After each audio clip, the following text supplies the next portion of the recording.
number 8 is Isabel Snare. Isabel, you may begin when you are ready. Okay, can you hear me?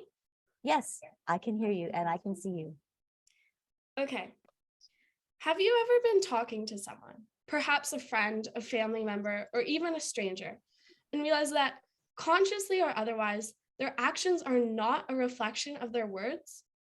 Hello, everyone. My name is Isabel Snare, and I am a 9th grade student at Hydrological College in Toronto, Canada. I would like to thank the judges and everyone at GYC for this incredible opportunity, as well as the audience members and my fellow finalists presenting here today for listening. In the context of climate change, I found that in both my personal life and in a global setting, it is all too habitual for people to say that they care about the future of the Earth.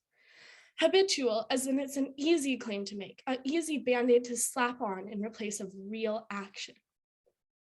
Although most people truly do care about climate change and the threat it poses, now and in the future, it is rare for anyone to truly prioritize the environment over other factors that concern our society, such as the economy, politics, and other important issues such as poverty, food insecurity, human rights violations, war, accessible healthcare, and many others.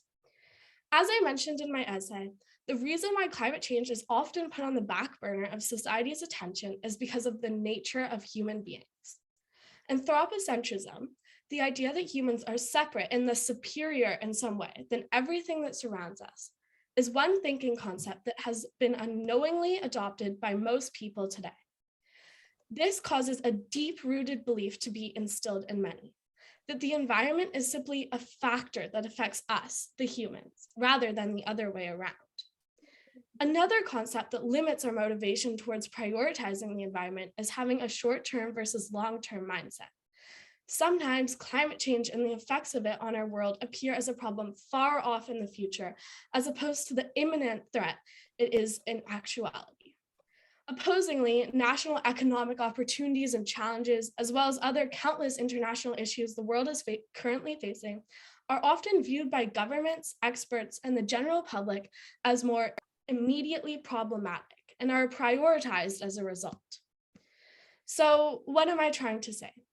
The dilemma with climate change is that us humans are responsible for causing and consequently mitigating or theoretically solving climate change. But how are we meant to do this when our society is unable to prioritize the environment? My proposal is to draw more scientific attention to finding solutions to different aspects of climate change. Thus far, humanity has only dipped a toe into what is possible. Scientific developments such as transitioning from non-renewable to renewable energy resources and increased production of electric vehicles are steps in the right direction. However, with increased scientific attention to finding boxless ideas to protect the environment, I think that many more opportunities to mitigate the effects of climate change in a real way will be discovered. As well, since science is something that cannot be reasonably protested or discounted, and we live in a world where almost nothing is considered to be distinctly right or wrong, it may provide a concrete fix that everyone can get behind.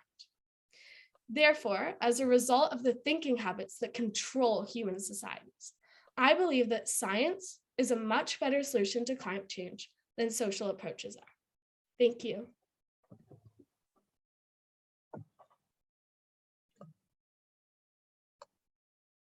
Thank you, Isabel. I would ask Kelly Schultz to ask the first question today. Thank you, Isabel. Great job on your essay and your presentation.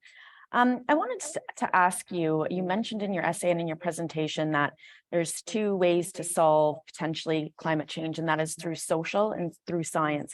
Is there a way that we can combine them to combat climate change?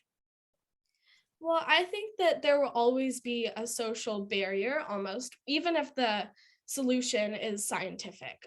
For example, say there's a new discovery or development that could be a potential solution to climate change or a mitigation strategy.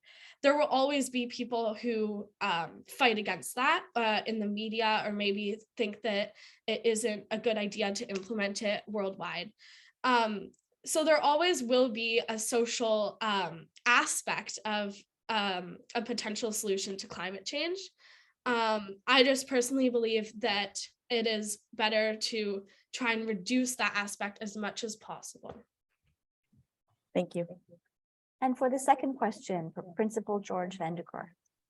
Hello, Isabel, and I saw this wonderful word in your essay, and I'm wondering if I'm going to pronounce it well, but it's anthropocentrism. As a scientist, I'm familiar with the anthropic principle, but this is a new word for me. Could you explain to us, to the audience here, what anthropocentrism means, and perhaps why it's a barrier to good action? So basically, anthropocentrism is where people believe that they are superior to the natural world and separate. So it's kind of like, I remember when I was in elementary school, many people would say that like, oh, humans aren't animals, they're like a separate thing. And I feel like, although this is a little extreme, many people tend to separate humans and believe that we are better and more intelligent and more important to be prioritized in terms of climate change. And that's kind of the idea of this concept. Thank you. Great answer. Thank you both. This concludes the Group 2 finalists. I would ask now that the judges forward their scores for the last 4 contestants.